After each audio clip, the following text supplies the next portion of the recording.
اور ہم خار ہوئے تاریخ قرآن ہو کر عزیزان وقار ایسا نوجوان یقیناً ایسا شخص جس کا دل مسجد میں ہر وقت لگا کرتا ہے، اللہ کے رسول فرماتے ہیں اللہ رب العزت ایسے شخص کو اپنے عرش کا ٹھنڈا سایہ عطا فرمائے گا۔ پھر میرے نبی ارشاد فرماتے ہیں وہ دو شخص جو آپس میں محبت کرتے ہیں اور ملتے ہیں اللہ کی رضا کے لیے اور جدا بھی اللہ ہی کی رضا کے لیے ہوتے ہیں، ان کی دوستی بھی اللہ کی رضا کے لیے ہوتی ہے، ان کی دشمنی بھی اللہ کی رضا کے لیے ہوتی ہے۔ لیکن آج ہم نے بھائیوں سے دشمنی کر لی ہے، بھائی کی بھائی سے نہیں بن رہی، باپ کی بیٹے سے نہیں بن رہی ہے، اور اپنے دنیاوی جھگڑے کو مسجدوں مدارس تک کھینچ کر لایا کرتے ہیں۔ نہیں پیارے، مسلمان کی دوستی بھی اللہ کی رضا کے لیے ہونی چاہیے، مسلمان کی دشمنی بھی اللہ کی رضا کے لیے ہونی چاہیے۔ ہر مومن آپس میں بھائی ہے، اتفاق و اتحاد سے ہر مومن کا جینا یہ شیوا ہونا چاہیے۔ میرے نبی نے حدیث مبارکہ میں ارشاد فرمایا جس کا مفہوم یہ ہے، پیغمبر فرماتے ہیں تمام امت مسلمہ ایک جسم واحد کی طرح ہے، جس طرح بدن کے کسی ایک حصے کو چوٹ لگے تو پورا بدن متاثر ہوتا ہے، اگر پاؤں میں چوٹ لگتا ہے تو پورا بدن اس کی تکلیف کو محسوس کیا کرتا ہے، اسی طرح دنیا کے کسی کونے میں اگر تمہارا مسلمان بھائی پریشان کیا جا رہا ہو تو اس کی تکلیف محسوس کرنا تمہاری ذمہ داری ہے، اس کے تکلیف کا احساس کرنا تمہاری ذمہ داری ہے۔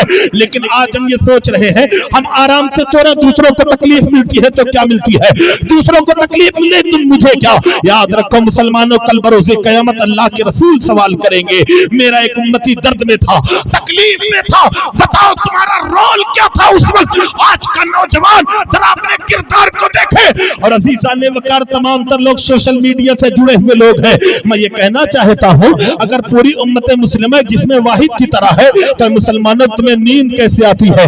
کیا تم نے فلسطین میں چیخ مارتے بچوں کی آوازیں نہیں سنی؟ کیا تم نے بم کے ساتھ اڑتے ہوئے شہداء کے جسم کے ٹکڑوں کو سوشل میڈیا پہ نہیں دیکھا؟ کیا تم نے یقیناً اس خاتون کی چیخ نہیں سنی جس کے چیخ نے لوگوں کے کلیجے کو پھاڑ کر کے رکھ دیا؟ عزیزان وقار میں یہ کہنا چاہتا ہوں ہم نے کربلا تو نہیں دیکھی، لیکن اگر دور حاضر میں کربلا دیکھنا چاہتے ہو تو فلسطین کی سرزمین دیکھو، پانی وہاں بند ہے، دانا وہاں بند ہے، بجلی وہاں بند ہے، کھانا وہاں بند ہے، بچے وہاں شہید کیے جا رہے، ماں کی عزتوں سے کھلواڑ وہاں ہو رہا ہے، لوگوں کے جسموں کو وہاں کاٹا جا رہا ہے۔ بتاؤ بحیثیت مسلمان ہمارا رول کیا ہے، ہمارا کردار کیا ہے؟ ہم نے ان سے اظہار یکجہتی کی نہیں کی۔ عزیزان وقار ہم یہ کہتے ہیں کہ جناب والا ہم جہاد میں نہیں جا سکتے، ہم ان کے شانہ بشانہ کھڑے ہو کر کے اسلحہ نہیں اٹھا سکتے، ٹھیک ہے، لیکن جو کر سکتے ہو خدا را مسلمانوں کم سے کم وہ تو کرو۔ ہم کر کیا سکتے ہیں؟ ہم ظالموں کے مصنوعات کا بائیکاٹ کر سکتے ہیں، ہم اسرائیل کے پروڈکٹ کا بہشکار کر سکتے ہیں، ہم ان کی جگہ پر سودیسی سامان کا استعمال کر سکتے ہیں۔ لیکن آج اس نوجوان کو کیا ہو گیا، جب تک کوک کے گھوٹ اس کے حلق کے نیچے سے نہیں اترتا اس کے کلیجے کو ٹھنڈک نہیں ملا کرتی ہے، جب تک پیپسی اس کے ٹیبل پر نہیں آتی اس کی ضیافت مکمل نہیں ہوا کرتی ہے۔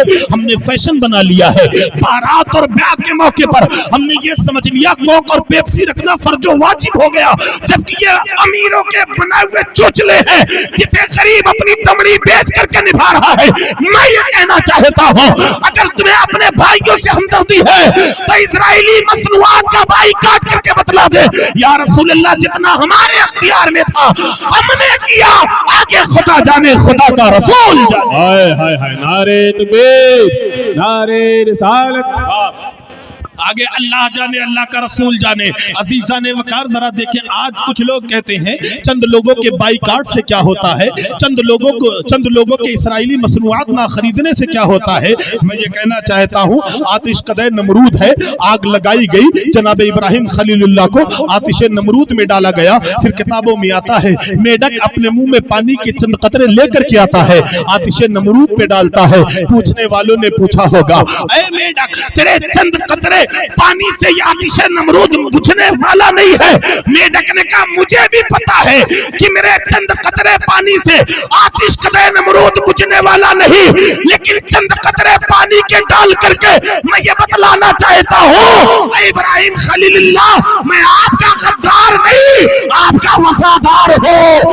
گرچہ ہمارے بائیکاٹ سے کوئی مسئلہ تو بہت بڑا حل نہیں ہوگا، لیکن ظالموں کے مصنوعات کا بائیکاٹ کر کے ہم عرض کریں گے یا رسول اللہ ہم آپ کی امت کے غدار نہیں، آپ کی امت کے وفادار ہیں۔ سبحان اللہ۔ ہمارا جتنا چلے، ہمارے پاس جتنی امکانات ہوں ان امکانات کے ذریعے اپنے بھائیوں کی مدد کریں۔ حضرت امام احمد بن حنبل کو جیل میں ڈالا گیا، اور عزیزان وقار تاریخ بتاتی ہے کہ جب بھی جمعہ کا دن آتا حضرت امام احمد بن حنبل وضو بنانے کے بعد جیل کے دروازے تک آتے، آنے کے بعد پھر واپس چلے آتے۔ ایک دن جیلر نے پوچھ لیا اے امام احمد بن حنبل، تمہیں پتا ہے کہ جیل کا تالا نہیں کھلے گا، یہ دروازہ نہیں کھلے گا، تم اس کے باہر نہیں جا سکتے ہو، آخر ہر جمعہ کو وضو بنا کر کے یہاں تک کیوں آ جاتے ہو؟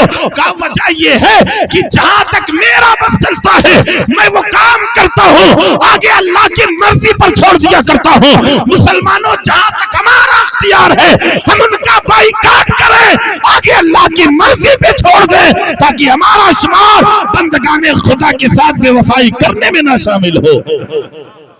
ایک وہ زمانہ تھا جب ایک بھائی ایک بہن کی پکار پہ امت مسلمہ کے بڑے بڑے لشکروں سپاہ ان کی مدد کے لیے جایا کرتے تھے۔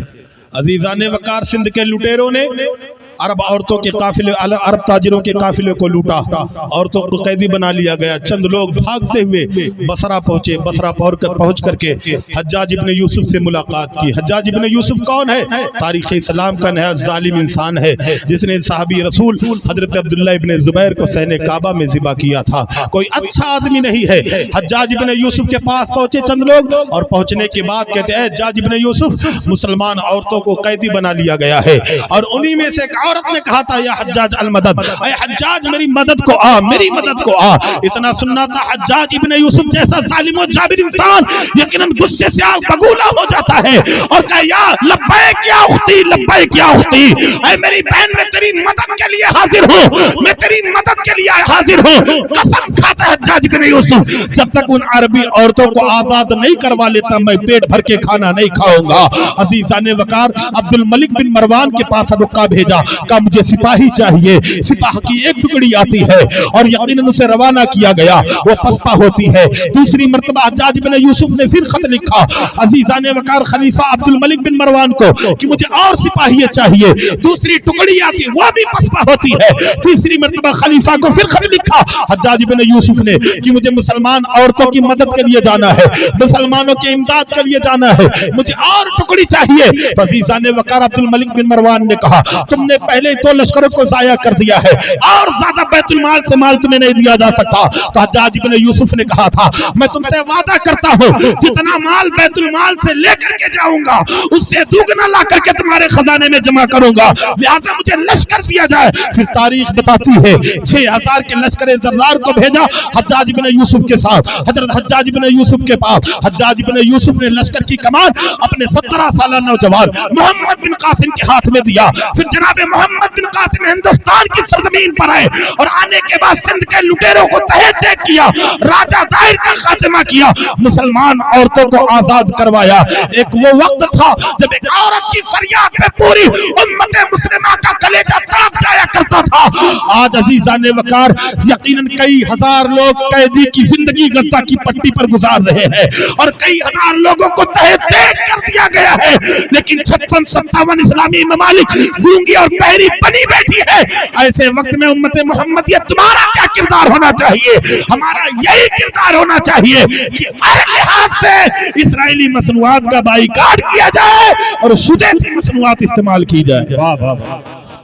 عزیزان وقار چند ایک بات اور سنیں، درود شریف پڑھیں میں عرض کروں صلی اللہ سلام علیک یا رسول اللہ صلی اللہ علیہ وسلم۔ لہذا عزیزان وقار اللہ کے نبی ارشاد فرماتے ہیں وہ دو دوست جو آپس میں ملا کرتے ہیں اللہ کی رضا کے لیے اور جب جدا ہوتے ہیں تو اللہ ہی کی رضا کے لیے، اللہ رب العزت ایسے لوگوں کو اپنے عرش کا ٹھنڈا سایہ عطا فرمائے گا۔ آخری بات سنے بات ختم کروں، پھر کبھی موقع آیا تو حدیث کو تفصیل سے بیان کروں گا۔ پھر اللہ کے نبی ارشاد فرماتے ہیں ایسا نوجوان جسے کسی باحیا اور خاندانی عورت جو حسن و جمال کی ملکہ ہو، خاندانی اور حسن و جمال رکھنے والی عورت نے دعوت گناہ دیا ہو اور اس شخص نے یہ کہہ کر کے چھوڑ دیا ہو کہ میرے سینے میں اللہ کا خوف ہے، میں خدا سے ڈرتا ہوں، تیرے قریب نہیں آتا۔ نوجوانوں، آپ نے پارسائی کی حفاظت کرو، اپنے جوانی کی حفاظت کرو، خواہ بھائی ہو یا بہن۔ یقیناً یہ جوانی ڈھل جانی ہے، گناہ کے داغ دامن پہ ہمیشہ باقی رہیں گے۔ اگر تم نے اپنی جوانی اپنی پارسائی کی حفاظت کر لی تو اللہ رب العزت بروز قیامت تجھے اپنے عرش کا ٹھنڈا سایہ عطا فرمائے گا۔ عزیزان وقار، جناب عمر فاروق کا زمانہ ہے۔ ایک نوجوان نماز عشاء پڑھنے کے لیے، نماز پنجگانہ پڑھنے کے لیے مسجد نبوی میں جایا کرتا تھا۔ آتے جاتے ایک عورت اس نوجوان کو دیکھا کرتی تھی، نوجوان کے حسن و جمال کو دیکھا تو موہت ہو گئی، پیار کر بیٹھی اور ہر وقت اس طاق میں رہنے لگ گئی کہ کب یہ نوجوان مجھے دستیاب ہو جائے اور میں اس سے اپنی ضرورت پوری کروا لوں۔ ایک دن وہ نوجوان نماز عشاء پڑھ کر کے یقیناً واپس آ رہا تھا، عورت نے موقع غنیمت جانا نوجوان کو بازو سے پکڑ کر کے مکان کے اندر لے گئی، کہا سن میری خواہش پورا کر، میری آرزو پورا کر، تو میرے ساتھ گناہ کر۔ اس نوجوان نے کہا میری بہن اللہ سے ڈر، خدا کی پکڑ بڑی سخت ہے، اللہ کی پکڑ سے بلا اس کے چھوڑے تجھے کوئی نہیں چھڑا سکتا، یاد رکھ کہ جوانی ختم ہو جائے گی، گناہ کے داغ باقی رہیں گے۔ اس خاتون نے کہا میں کچھ نہیں جانتی، جب تک میری خواہش تو پورا نہیں کرتا تجھے آزادی نہیں ملے گی، تجھے رہائی نہیں مل سکتی ہے۔ اس نوجوان نے کہا اللہ سے ڈر، اللہ ہر چیز پر قادر ہے، اللہ بندے کے ہر عمل سے واقف ہے۔ اے میری بہن یاد رکھ، کل بروز قیامت زبان پہ تالے لگا دیے جائیں گے، انسان کے اعضائے بدن اس کے خلاف گواہی دیں گے، ہاتھ تمہارے خلاف بولے گا، زبان تمہارے خلاف بولے گی، کان تمہارے خلاف گواہی دیں گے۔ ایسے وقت کی شرمندگی کا سامنا کرنا پڑے گا، بتا کیا تو شرمندگی کا سامنا کر پائے گی؟ کہا میں کچھ نہیں جانتی، اگر میری خواہش پوری نہیں کرتے تو آزادی نہیں دی جا سکتی ہے۔ ایک چیخ مارتا ہے نوجوان، زمین پر گرا بے ہوش ہو گیا۔ مسلمانوں، ایک وہ زمانہ تھا جب ہمارے آباء و اجداد گناہ سے بچنے کے لیے ہیلا بہانہ کیا کرتے تھے، لیکن آج ہم گناہ کرتے احساس نہیں ہوتا کہ خدا کی بارگاہ میں جانا ہے، اللہ کے حضور پیش ہونا ہے۔ ہم نے اپنے بچوں اور بچیوں کے ہاتھ میں موبائل فون دے دیے بیجا، اور یہ موبائل فون انہیں جہنم کی دہلیز کی جانب لے کر کے جا رہا ہے۔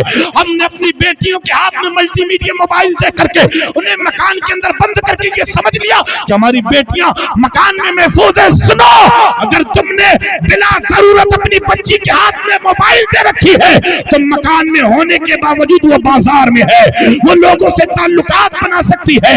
آج موبائل کے ذریعے سے جو خرافات پنپ رہا ہے کسی انسان سے پوشیدہ نہیں۔